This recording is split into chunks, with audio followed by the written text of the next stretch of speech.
It's new play day on Shakesyear, woohoo!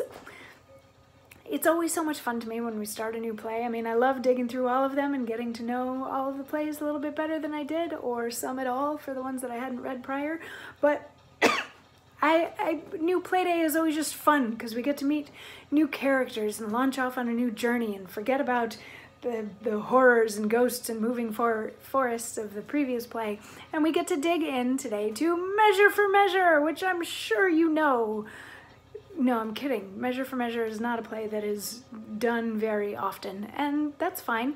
It is the second Shakespearean show that I did in New York when I moved to New York, and working on it, I met a friend who lives in Canada, and we had a lot of fun working on this play. He was Lucio and did it with a Boston accent, and he was lovely, and I should say hi to him more often. So David, if you happen to be watching, hi, love you, miss you, hope you're doing well, love to the family, all that sort of fun stuff. So anyway, I have fond associations with Measure for Measure, even though a lot of people are not really necessarily familiar with this play.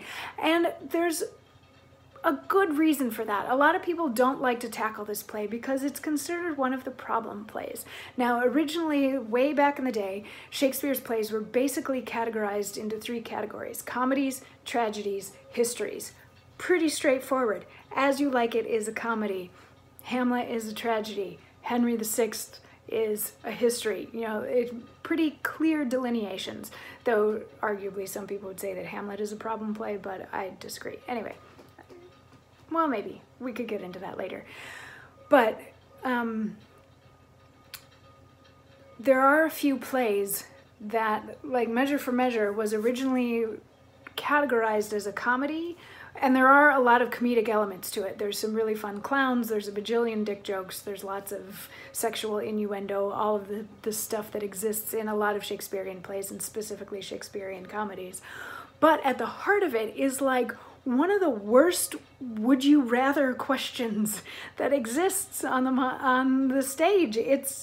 I don't want to tell you yet what it is, but when we find out what it is, it's kind of gonna make you go, yeah, because it's a little gross, and there's ethical implications, there's moral implications. So it's a comedy that has some like truly difficult ethical stuff that has to be waded through before you get to the end of the play. And there's also going to be a bunch of things going through in the play where you kind of go, what?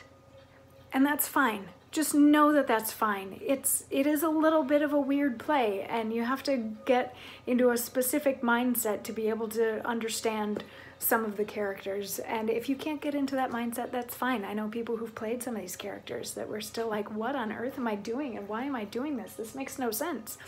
But it is an interesting play, and there's a lot to it, and there's a lot of really fun scenes involved. And if you just kind of go with the weirdness of it, it can be a fun play. So we start off, we're in Vienna, because this play takes place in Vienna.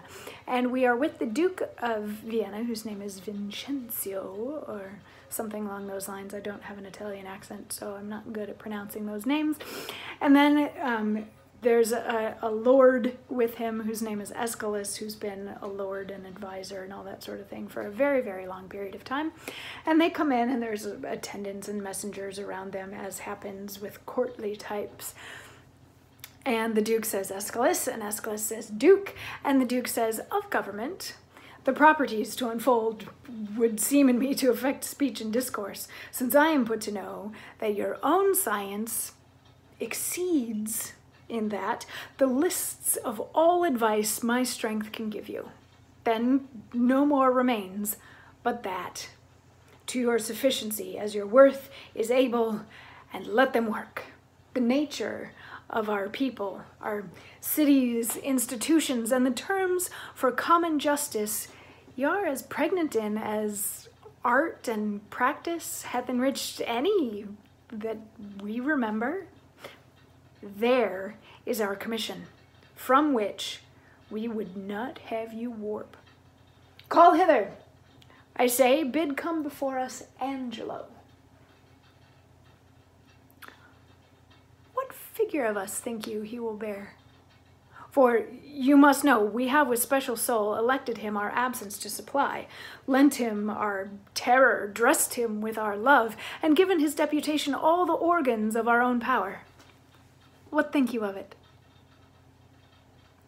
So there's a lot to unpack there, and it's weird. His grammar is weird, and he has all these parentheticals and side parentheticals. It's a strange, clumsy speech to start out a play. But basically what he's saying is, Aeschylus, you know the laws of the land better than anybody. Better than anybody. So if I'm gonna sit here and like pontificate on what the law is or should be, or what power is or what power should be, I'm gonna sound like an idiot, because there's nothing that I can tell you that you don't know already. And here's why I'm flattering you like this. I need you to do something for me, and I'm going to need you to be firm about it. And then he calls for them to bring in Angelo. We'll get to meet Angelo tomorrow.